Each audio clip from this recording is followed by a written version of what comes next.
Aloha and good afternoon, everyone. My name is Scott Sato, and I'm part of the Energy Services team at Kauai Island Utility Cooperative. So, on behalf of everyone here at KIUC, I would like to welcome you to our webinar, Electrify Your Life, where we will explore beneficial electrification. The goal of today's webinar is to learn about beneficial electrification from a leading expert, while also exploring KIUC's rebates, incentives, and payment assistance programs that are available to our members. Before I introduce our featured and guest speakers, I just wanted to go over a few housekeeping items. This webinar is being recorded, so please keep that in mind if you choose to participate in asking questions. We'll reserve some time at the end of the presentations for Q&A, and you can note those in the Q&A box. So with that, I would like to introduce you to our speakers for today. First, we have Keith Dennis, President of the Beneficial Electrification League. The Beneficial Electrification League is a 501c3 nonprofit organization whose mission is to increase understanding of the benefits of electrification by promoting the market acceptance of beneficial electrification.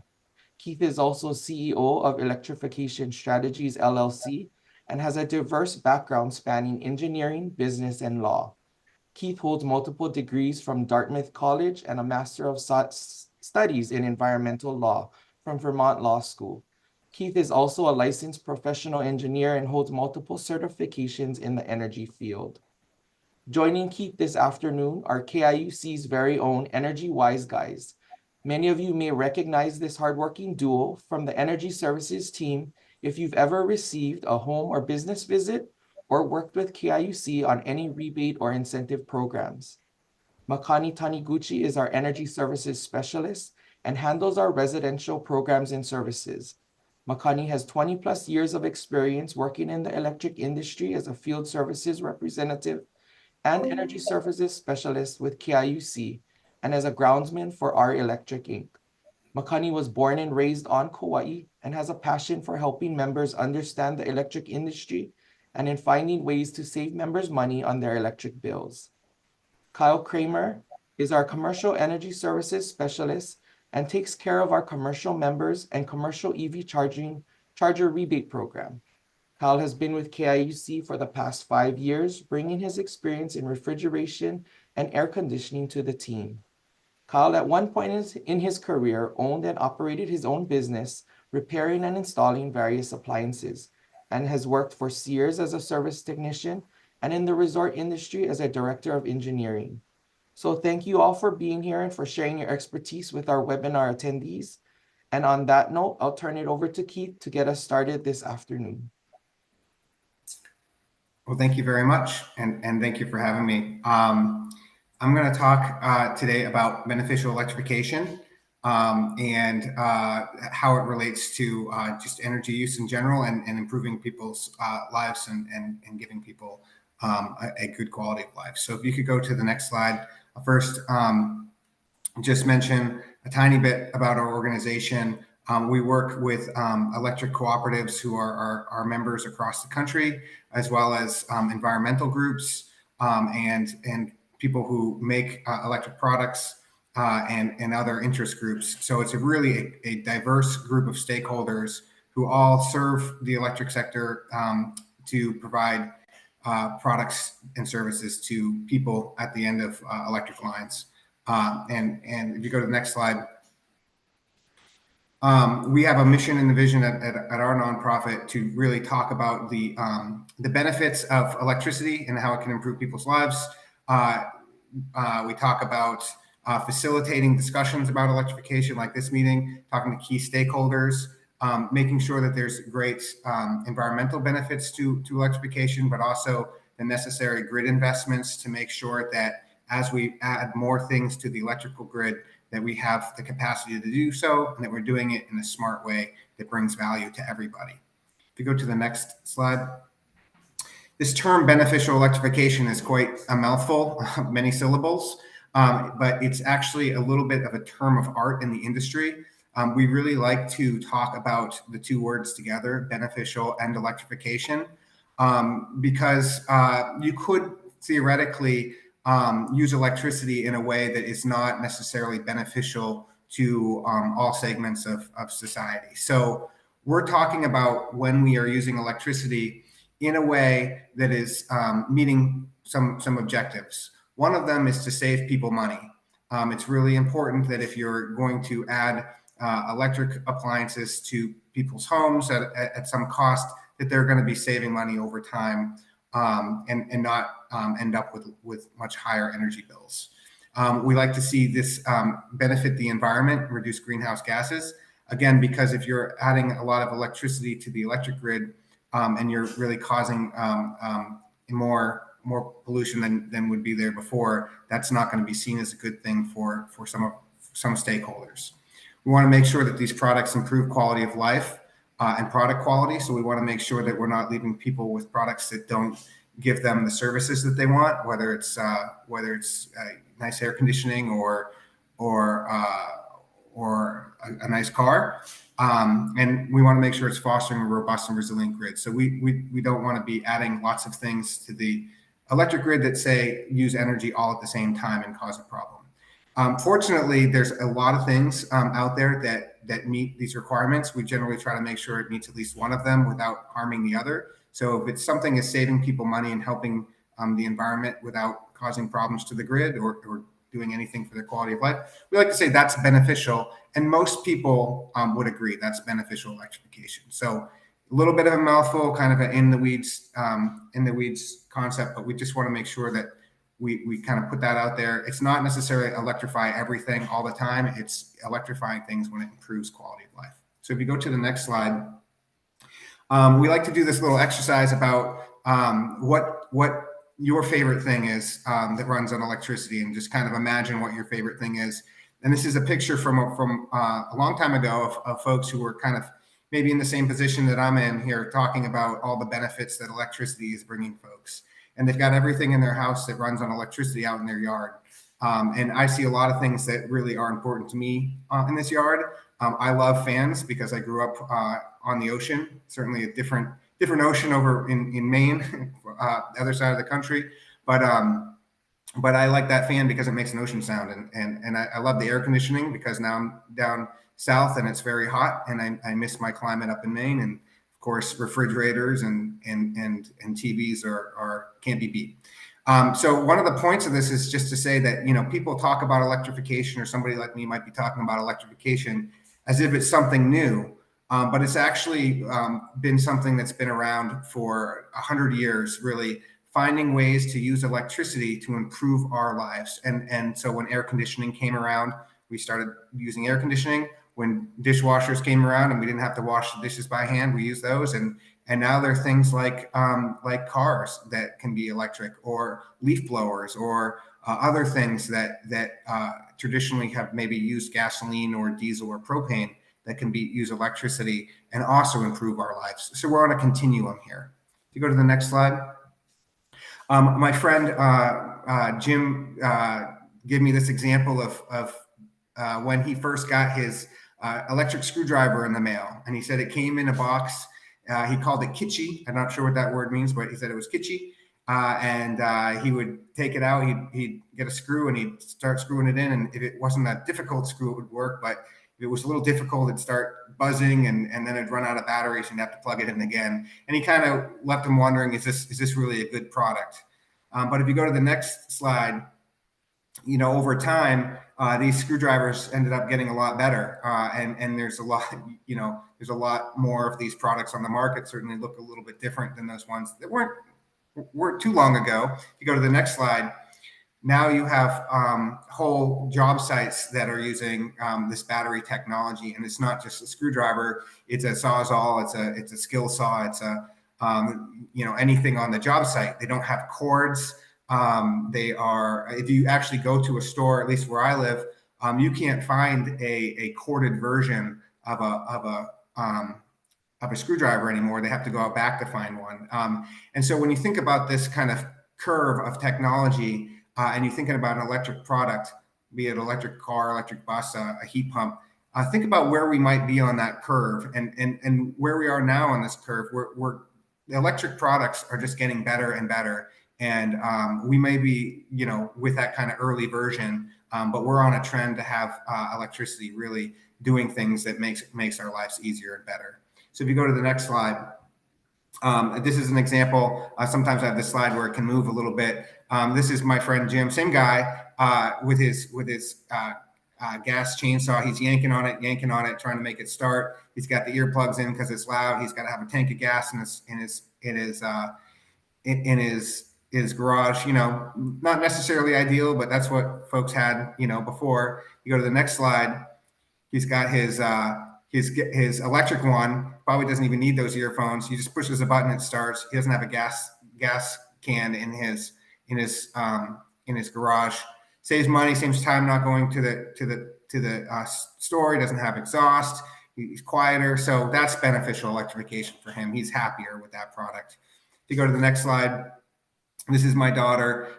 Sometimes this one moves as well, but she is incredibly happy sitting in my house, getting a leaf blower blowing in her face.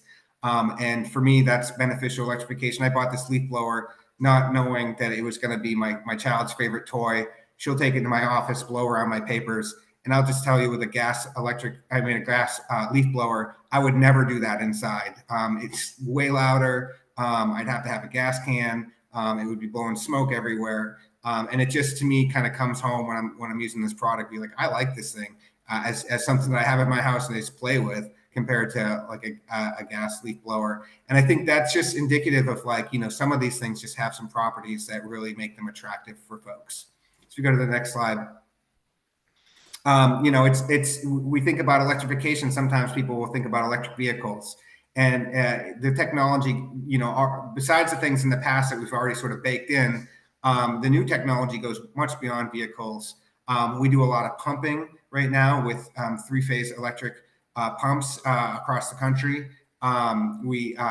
Diesel pumps kind of cost more, and you have these variable frequency drives. It's been a really big replacement. That's one of the ones where in rural America we've really come a long ways. Nowadays, there's school bus. I understand you have some school buses in Hawaii that have electric. There's a big rebate program open right now where schools can get over $300,000 rebate for an electric school bus. So you could check to see if your schools are applying for that. Those buses are like we call them like a yellow billboard for electrification, because they have so many qualities that are just great for demonstrating electric technology. They're quiet. The kids like them because they're quiet.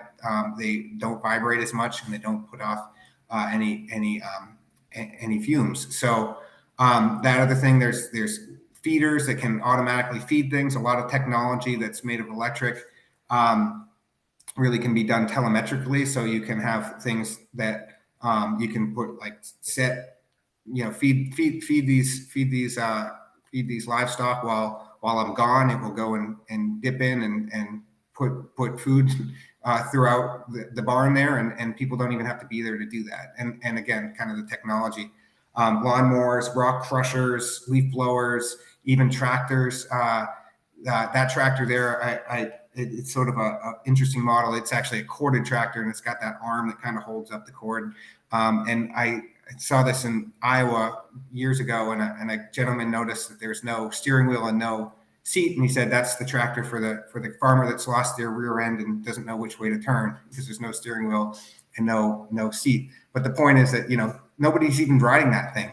And while this might be the kind of screwdriver from before, that's early days, it'd be nice for farmers not to have to sit on a tractor if it's something that could just be automated. So maybe a little bit futuristic.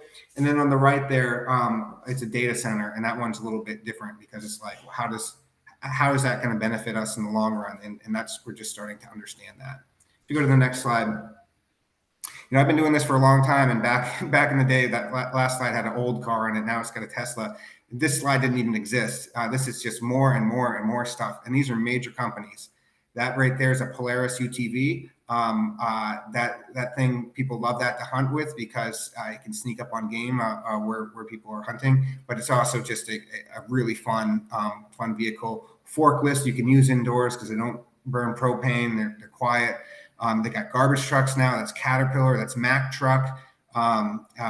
Automated lawnmowers.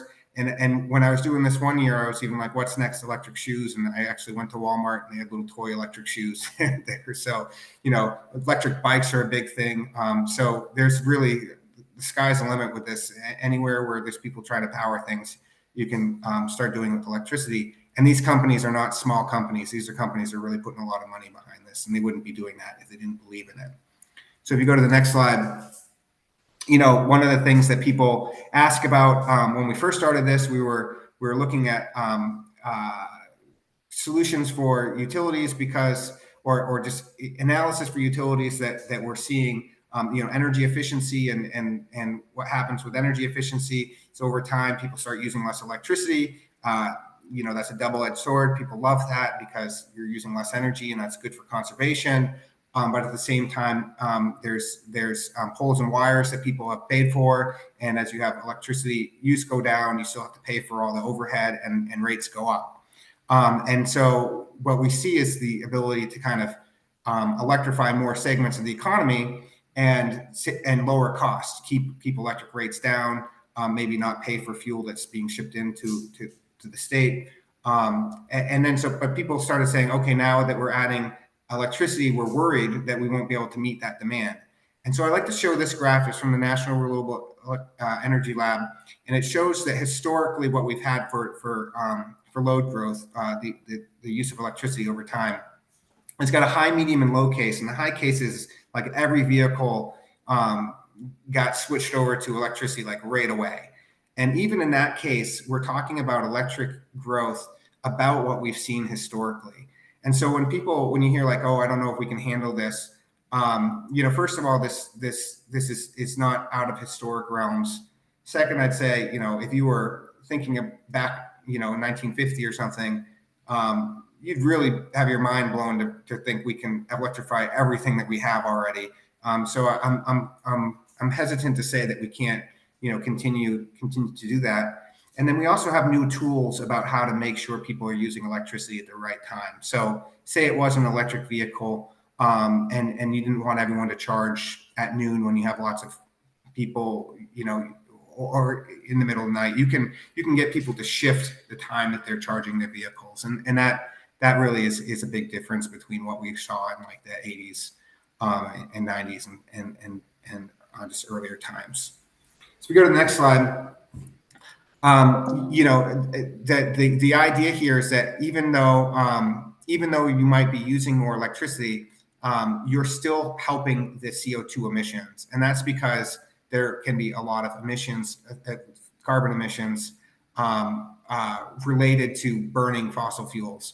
And it's only I haven't done the math myself or anything, but I'm sure it's only more prominent in Hawaii because you're shipping in a lot of that fuel. And if you could locally generate, say, solar electricity, every time you're using electricity, instead of using that fuel, you're going to have an environmental benefit. In fact, they say that the more electricity that we can convert, the more things that we can convert to electricity, so that the energy goes up 20% to 32%, the CO2, the carbon dioxide, actually goes down. Another point of this graph here is to show that people ask me all the time, well, how much is actually electricity going to increase?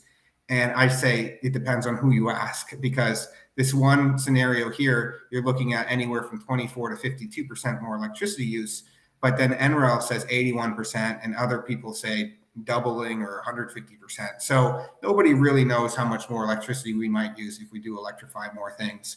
But what they do kind of agree on is that if we electrify more things, it's generally probably going to be good for the environment. And we just want to also make sure that it's good for quality of life and for people saving money and for the grid. So if you go to the next slide, this is a really important part of what we talk about, why people right now maybe think electrification is new, or why more people are interested than ever. And it's really because the emissions profile of electricity is decreasing over time significantly. And I've been doing this graph since 2015. It's really incredible that the emissions associated with electricity is falling so much. And so what you have is you have electricity. As you generate electricity, it's getting to be less carbon intensive, and And at the same time, the products that use electricity are getting more energy efficient. You have this sort of double whammy where it really, as the emissions from electricity goes down and the products get more sophisticated, is almost like becomes just really, if you want to have a low carbon future, you really need to switch over to electricity. So people do these analysis, how would we get to a low carbon future? And it shows you use electricity. And as an example, if you went around a building in 2005 in the United States in general and said, how could I reduce my carbon footprint by 30%? You would generally have to say, okay, well, let's replace all the heating systems and all the windows, make the walls thicker. But really all that you would have to do if you were using electricity is nothing. And just take the electricity off the grid because it's got that much cleaner. It's reduced by 30%. And so what you can do is you can sort of ride this wave of cleaner electricity to a lower carbon future. And that's why people are excited about it. Regardless of what you think about carbon emissions, there's folks out there who think this is really important. And so it sort of brings together these two groups, utilities and environmental groups, who maybe in the past, environmental groups were saying, don't use more electricity. Now they're saying use more electricity. And you got this kind of group. So it feels a little new. If you go to the next slide, again, I just say, well, are you sure this dotted line is going to happen? And I say, I've been doing this since 2015, and that older graph has come completely to life here. It's a decline, a steady decline. I'll actually even say that one I did in 2015 was saying that would include some regulations, some pretty strict regulations. And those regulations got struck down by a court, but we still even saw that decline anyway. So this is a trend that's happening with or without kind of really strong laws or anything like that. It's just kind of a trend. If you go to the next slide. I also wanted to talk briefly about what this means for residentials and homes. We like to talk about something that people have maybe talked about before, weatherization historically, and that's just making sure that your house is kind of has good insulation. So if you're air conditioning your house, all the air conditioning is not just going straight out the window. And it's really important that if you're adding electric equipment, that you might want to take the time to also make sure you're doing energy efficiency and just general weatherization. So we call that together, weatherization and electrification together, just as a way to remember that they kind of go together. If you go to the next slide. We have done some homes where we completely switched them from propane to electricity. Their water heating, their air conditioning with heat pump, thermostat, and stove. It's really been something that's now they don't have a propane tank in their yard. With incentives that come from rebates, they come out ahead. The people that we've actually done this for actually get pretty emotional and are really excited about this. And then this was some pictures that were sent back to me from one of the houses, and I kept wondering, why are there so many pictures of these windows? And the woman who was working there said the woman who got her house done was so emotional. And she asked her why, and she said, well, my window used to have an air conditioner in it and I couldn't see outside, and I've never seen outside my window, and I have a beautiful tree out there that I can see, one's right over her sink and one's right out her window. So there are some benefits you wouldn't even think about having a heat pump providing air conditioning instead of having a window unit that might be less efficient. So if you go to the next slide. I just a little bit about, just how do you filter out noise and what's really going on with clean energy and everything like that. There's a lot of confusing messaging out there, and the same information is real. Like whatever happens in reality is just what it is. But you might hear people spin it different ways. And so I have a story here that says, wind and solar helped Texas meet record demand during a heat wave. And so this is people who are sort of bragging about how the grid can help.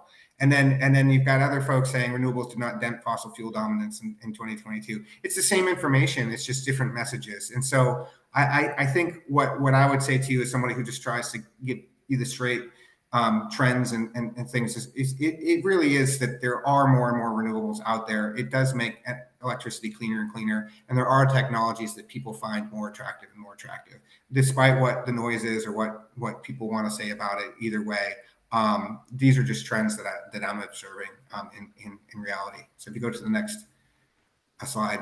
I'll also just say that there's tons and tons and tons of federal programs and incentives out there. I don't know if this audience would necessarily know them all, but I just say there's lists and lists and lists of stuff out there. And it almost, there was this one piece of legislation that was huge called the Infrastructure Act. I looked at it and it made me dizzy. And if you go to the next slide, there's another one called IRA, and it had so much stuff in it that my head exploded. There's just so much stuff out there. And what I think KIUC and other folks are doing, hopefully, and from what I understand, is really looking at all this stuff and really trying to figure out what rebates they can offer, what makes sense for you all, and deliver things that really are tailored to your environment. So there's just a lot of noise out there about whether this legislation, that legislation, these programs, that programs are going to be here someday or here now, all that stuff. But that doesn't really change much on the ground about what the technology is like and what's available. If you go to the next slide, I think this might be one of my last two more slides. I think like a lot of what we're hearing about federal infrastructure investments is that it takes a very, very long time for this stuff to happen, multiple years. And right now we're still kind of in a waiting room on this and seeing what happens. But at the same time, it's kind of a marathon. So I call it the marathon waiting room. And what it means is we've had all this electrification in the past, mostly without some of this big programs that I said exploded my head. And if all of those things come to fruition, we're going to see another wave of this technology getting cheaper and more prevalent and more available, more charging stations for cars, more buses, more batteries, et cetera, et cetera. So we're only seeing this as a marathon of electric technology coming to be out in the communities. Go to the next slide. This is kind of my last real slide is, what will happen post the election with some of this stuff. I know you're far away from Washington, D.C. where this is happening, but there's talk of will EVs be supported, will rebates be supported, this and that, and we really don't know. But I don't think the fundamental realities of how this technology affects people's lives change. If you go to the next slide, my kind of parting slide here. I look at this has struck me for decades, this picture of the Earth from the sky, and you see the areas where there's lights, and those lights to me are the places that are thriving, and so really electricity is a blessing to folks who have it and can use it. And if we can use more electricity in a way that's for more of our life, that's and healthy and sustainable and actually improving outcomes that people want, that's only better for our society. So really excited about opportunities that electrification brings. And one of the best ways to follow us is on LinkedIn, Beneficial Electrification League. That's my address if anybody needs to contact me. Happy to answer any questions. Pass it to the next presenter. So yeah, thank you, Keith. Now I'm pleased to turn it over to my teammates, the Energy Wise guys, Makani and Kyle, to go over some of KIUC's programs, rebates, and incentives that can assist our members in realizing their own electrification goals. So yeah, I'll turn it over to you folks, guys.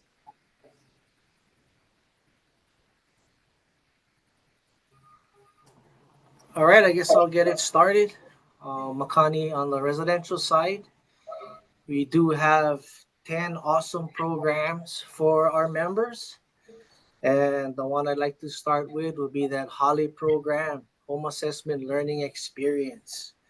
We can schedule a home visit, come out, identify those high energy consumption appliances. Also, give you tips like Keith said, weatherization. You're running your AC, you want to make sure that you seal up the room, make sure that cold air don't run away, so the AC can hit temperature and get turned off. Or my home visit yesterday, they use dehumidifiers. If you're gonna leave the windows open, then you're trying to dehumidify Hanalei Bay. So keep those windows closed and suck all that moisture out of your room, not outside. So things like that could help, bring down your energy bill. And the Holly program was meant to be proactive, not after you get your high bill and then you calling for a home visit. So we try to help you before, you get that high bill complaint. Next, we moving on to new home cooling rebate program. It's for ductless split AC, AC maintenance, window ACs, and also ceiling fans. You can get a rebate if you change up your split AC. You can get up to $350 rebate depending on the size of your split AC, as well as you got to get a permit, and also the energy efficiency ratio needs to be pretty high. We want you to be installing a very efficient split AC. Also, the AC maintenance, I think it's like $50. You can get a couple per year.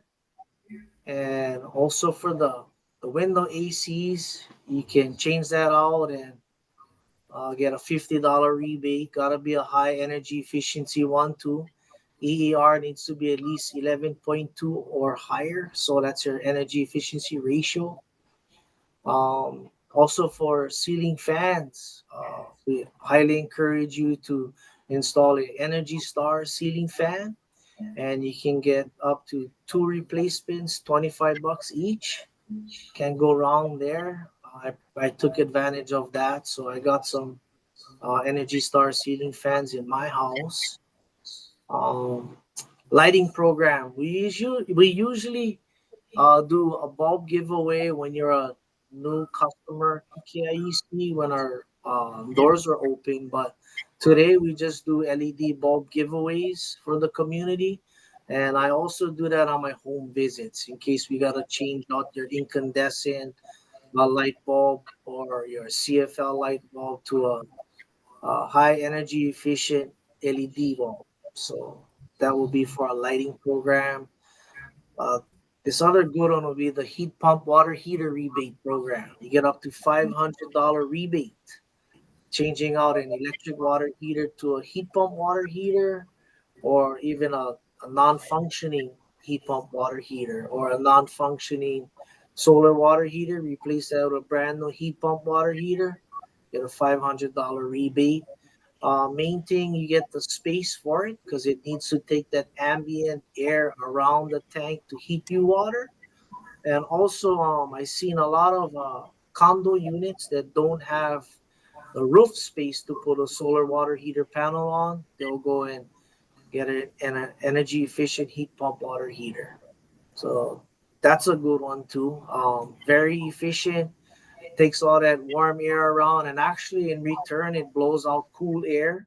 So I also see customers duct that cool air back into the house to help, you know with the warmth in the house. So that's another good thing for a heat pump water heater. Solar water heater rebate, you get up to $1,500 rebate if you change out a electric water heater to a solar water heater system, or a non-functioning solar water heater system to a new one. As long as you go with one of our contractors that we have on our list. And you can also get tax credits if you install a solar water heater system. You can actually, if you don't have the money up front, you can go and get a zero interest loan from Gather Federal Credit Union. We partner with them.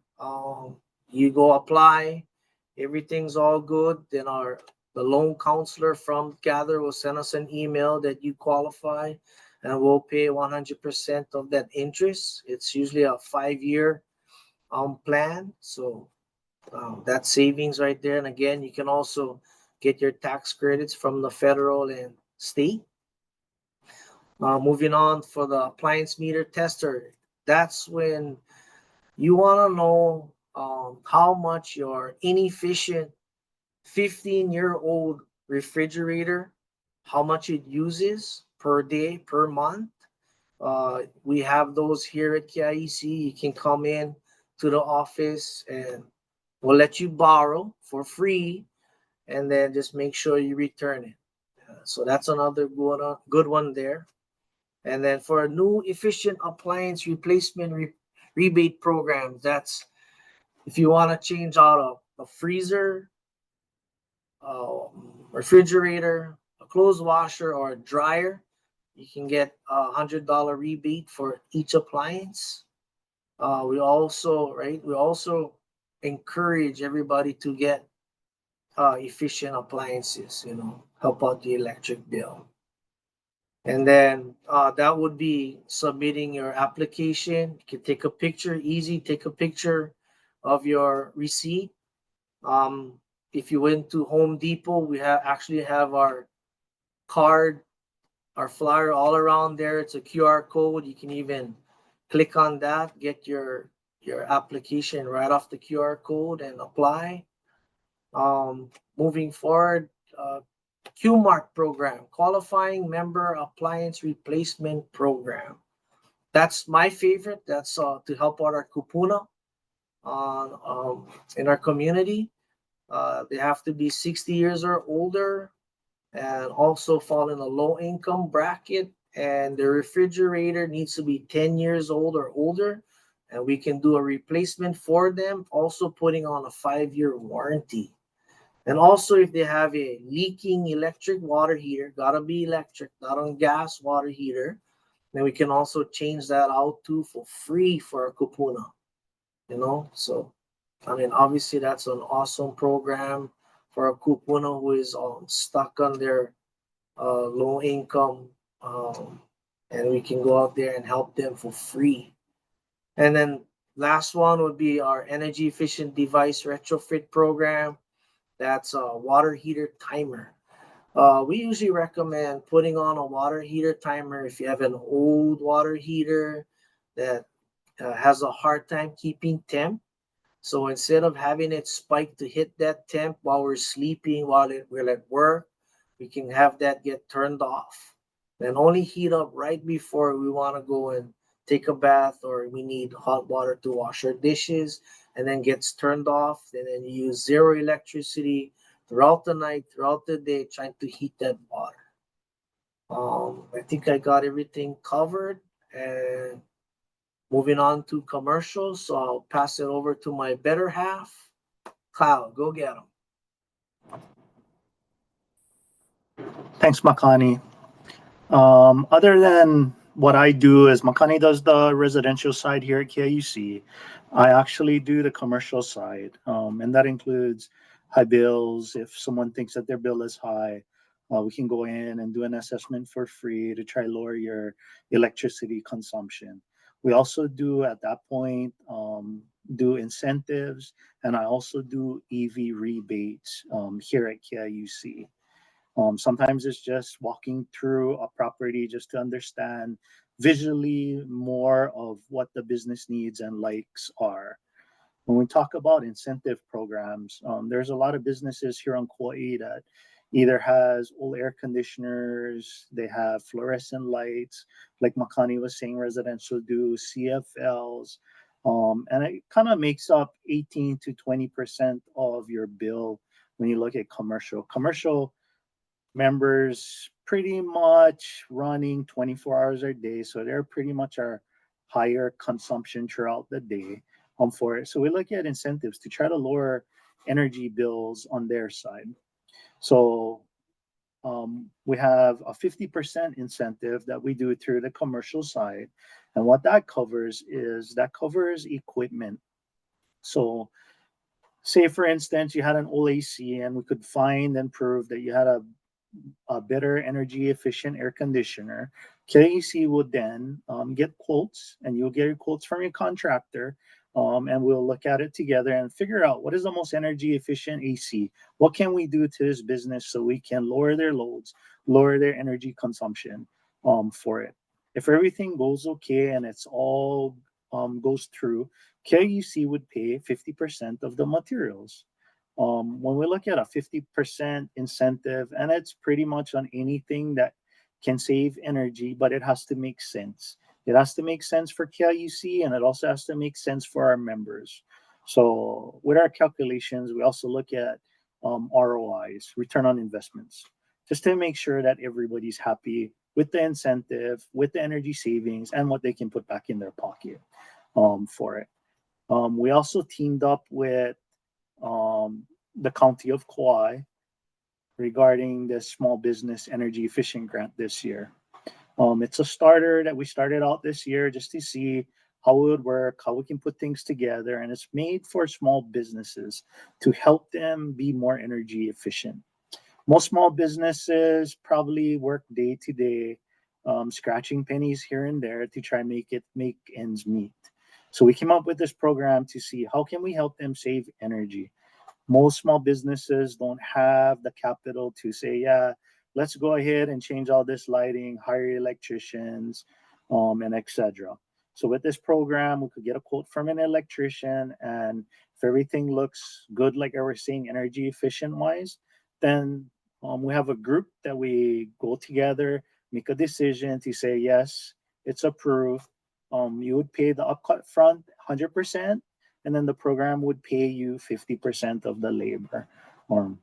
Incentive programs goes from reach-in refrigerators to air conditioners to lighting to chillers to just about pretty much anything.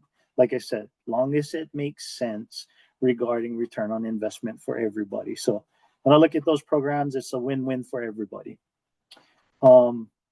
We also do 100% incentives on lighting.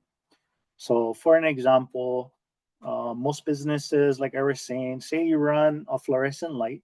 Normally a 4-foot fluorescent light runs at 32 watts per bulb. Most average businesses has 20 plus fixtures.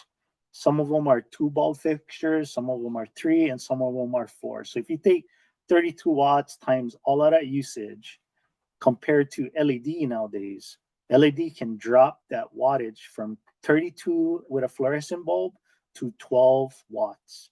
So as you can see, it's more than a 50% saving per bulb. So if we look at all the bulbs and take that math, of course, there is energy savings on that. If your building is air conditioned, LED lights put out a little bit of warmth, but it's not hot like doing an incandescent bulb, a CFL, or a fluorescent light bulb. It's a big difference in temperature. So just by changing from fluorescence to LED can also save you on your energy bill regarding air conditioners. And normally it's for a commercial here at KIUC for rates G and J only, and it's more for small businesses for it. We can go to the next slide.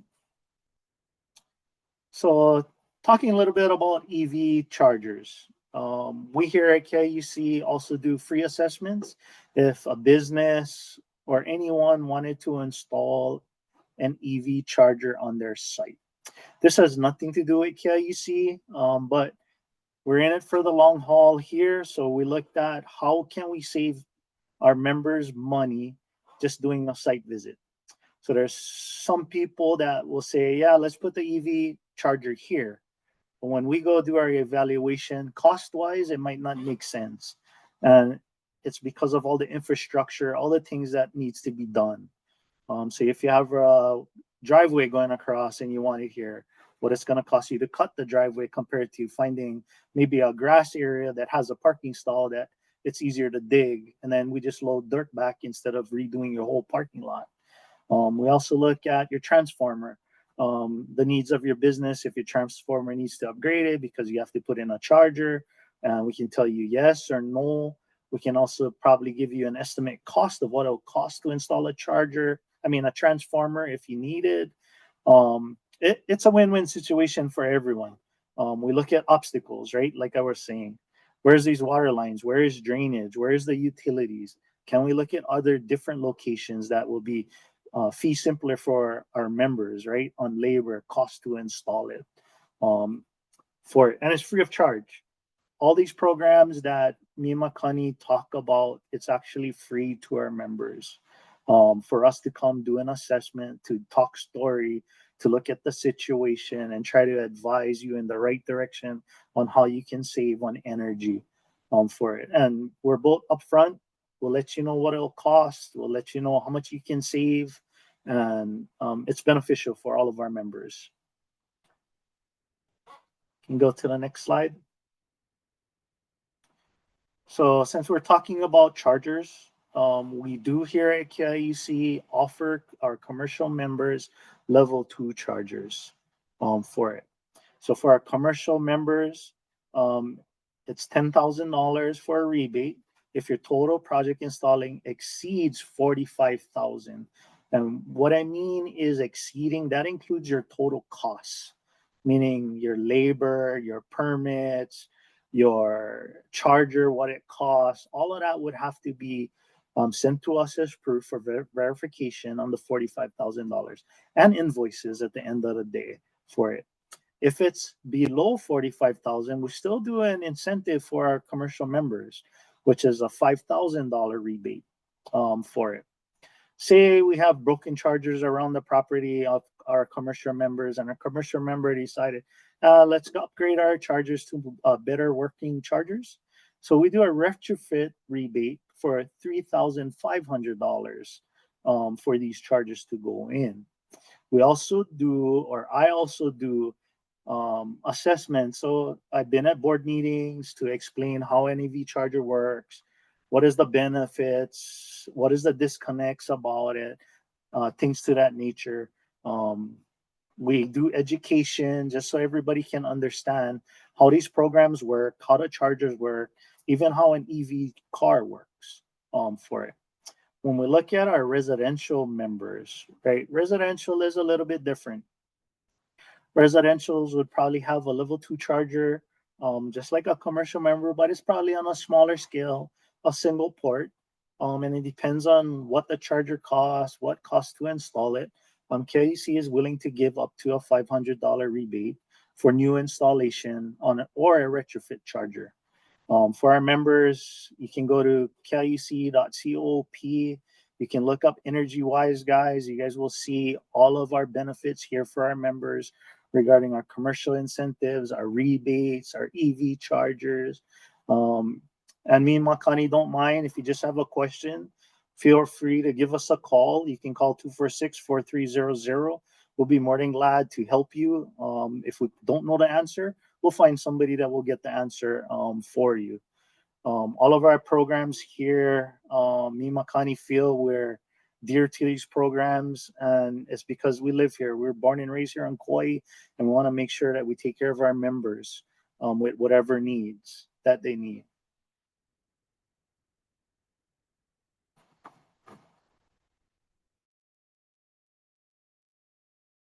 So thanks, guys. Yeah. And just as a just like as an important message, we just wanted to note for everyone that along with our residential and commercial incentives and rebates, we also wanted to take a short moment to highlight KIUC's payment assistance programs that are available for our members. For those members who may have difficulty in paying their electric bill in one lump sum, a payment plan, arrangement plan can be worked out with KIUC. So you can give us a call on that. Also available and funded by the KIUC Charitable Foundation, the Kauai Economic Opportunity Low Income Assistance Program and Catholic Charities of Hawaii Utility Assistance Program are also available to assist Kauai families and individuals with a one-time credit once every rolling 12-month period. We also have available the HEAP program, or the Hawaii Home Energy Assistance Program. This was formerly known as LIHEAP, that many of you may have heard of before. But this is a federal program that provides qualifying low-income households with a one-time credit paid directly to KIUC to assist with energy costs. And again, additional information on all of these payment assistance programs can be found on our website, www.kiuc.coop, or by calling 246-4300. So, as promised, before we wrap up, let's just jump into some questions from our webinar participants this afternoon. We'll try to get through as many as we can in the time that we have remaining. And so, yeah, I'll just try to go through it. This question might be for Keith. We have one concern we hear often from the community regarding home and vehicle electrification is the ability to have power and fuel during natural disasters, which the Kauai community has had its fair share of. How is the conversation around disaster resilience and electrification navigated in other areas of the continental United States beyond the ability for large EV batteries to be a power source? Well, I'll say that one of the big investments that the federal government has been making is in grid resiliency. So they've sent formula grants to every state on grid resilience, as well as competitive grants. And the technology for electric resilience is really increasing quite a bit, where people can really start seeing, where on power lines things might go out, or instead of having to drive down power lines to see where they went out, they might be able to kind of spot that from afar. There's drone technology now. There's reclosing technology, which kind of resets the grid. It's also microgrids. There's the other thing I would say, kind of in a different direction, is that a lot of the technology that's based on fuel is also vulnerable to disasters, especially really big disasters. But a lot of homes won't operate with their traditional gas heating, cooling systems in general. If there's no power, gas pumps won't work in gas stations and things like that. So there is a reliance on electricity already. On the vehicle side, what I'd say is, if you have a 2-car home, not everybody does, of course, or even if you have a 1-car home, sometimes when there's been disasters, people have enjoyed having an electric vehicle because they're not looking to necessarily charge up during a disaster, but they might be wanting to use some electricity in their house, and their car does provide a little bit of that during a disaster. In other parts of the country where there's cold winters, when there's a disaster, people sometimes die in their garage with their car trying to stay warm. So it's a mixed bag. I wouldn't ever ask the country to put all their things in all their eggs in one basket. But I would say that it can be beneficial from a resilience side to have a robust electric sector that sort of is thinking about resiliency, and that's continuing to improve. So hope that helps. Next question. Currently, Hawaii Building Code only allows solar water heating or gas on demand as a variance. There's a draft bill now to add heat pump water heaters in addition to solar water heaters and to eliminate the on-demand gas. However, due to misinformation in the gas industry, people think on-demand is cheaper. Additionally, heat pump water heater draws very little power. Solar water heater draws a heavier load at night and on cloudy days and in the winter. What can we tell lawmakers to get rid of the gas on demand?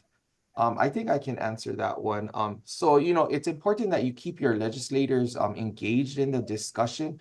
I know this has been a long-standing type of mandate from the Hawaii State Legislature for a while, and it's been really difficult on a number of different fronts with the lobbying that goes on for various options and things like that. But, I think it's important to keep your legislators engaged and just, keep reinforcing why it's so important to focus on the more energy efficient options that are available out there. And I think, with KIUC, we continue to follow these types of legislation as well, and we'll continue to do so in the future. Another question that came in, maybe Makani, you can answer this one, but during your residential home visits, what do you see as the most common causes of high electric usage? And do you have any quick tips for homeowners? I see more AC usage lately with the heat coming on. I mean, I'm pretty sure we all feel that. Obviously, I'm running my AC a little longer too. And for some people who set their temperature and they don't touch it, they say that didn't change anything. But, outside temperature, when it gets warmer, you do change your usage of your AC trying to hit that temp. So that's one. Another big one lately, it's been hot water leaks. So I don't know, the age of the house or the age of the galvanized pipe, but I mean, it's been crazy. Just this morning, I did a home visit, and we had one lady. Her usage went from $200 a month to almost 1,400 because of a hot water leak under the house. And hopefully we can get her on that payment plan, and hopefully she can pay that bill. But it was pretty old house, and I don't know, for some reason those galvanized pipes has been leaking more often as the years go by. So that's what I've seen, and it's been pretty crazy. If it's under the slab, you can't see it, which I have found before. So you won't even see the leak until you see your electric bill over $1,000. Thanks, Makani. So here's another one. I'm wondering if you folks have quality installation and verification requirements for the HVAC contractors who install high efficiency air conditioners in order for customers to receive rebates. So KIUC does reserve the right to do a home audit of the air conditioner just to ensure that they're installing air conditioners that meet our qualifications. And there was an offer also made that, Pacific Northwest National Labs works with DOE to manage the smart tools for efficient HVAC performance campaign. I just responded on the side that we'll get in touch with the webinar attendee for additional information. Just the quality installation issue is something that is of high importance. I also mentioned that we do offer our split AC maintenance rebate, as Makani mentioned, to help assist with this, to ensure that our residents and our members are keeping their units working properly. There was also a question about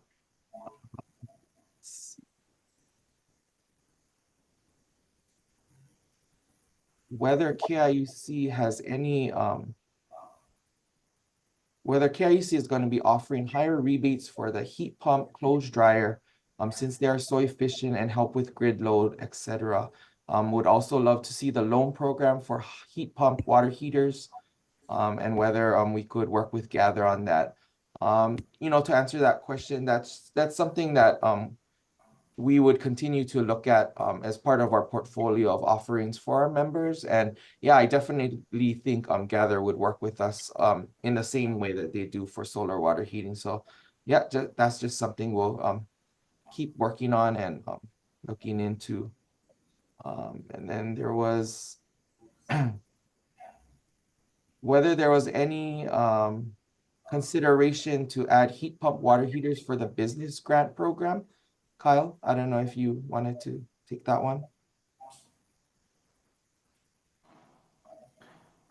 We look at, like I was saying, on the commercial side, on the grant, we look at anything. We look at heat pumps, we look at refrigeration, we look at walk-ins, we look at lighting, we look at anything that really saves energy. Most of my commercial members either have heat pumps already or they have solar water heaters. So that's why we look at elsewhere, looking at lighting, looking at the refrigeration, looking at gaskets, just doing the whole 9 yards. But yeah, on the commercial side, we do look at everything, including heat pumps. And if there was a benefit of changing an older heat pump efficiency wise to a newer one, of course, if the numbers work, it'll make my program, including a small business grant. Thank you. Another question was, can KIUC encourage recycling and repurposing of solar water heaters at the end of their life cycle? That's something that I think has been discussed in various groups that KIUC participates in as an item of concern. This along with I mentioned recycling of photovoltaic panels and the like. With these newer technologies, there's always that excess that remains at the end of the life, right? Like batteries, PV batteries, you can count electric vehicle batteries, but that's something that is being discussed statewide as an area of concern, and that's something that I think KIUC will continue to be a part of the discussions with that. As you know, as a member-owned cooperative, we don't want anything additional going to our landfills, and we don't want to be the cause of that either. So that's something of high importance to us as we take a look into the future. So thank you for that question as well.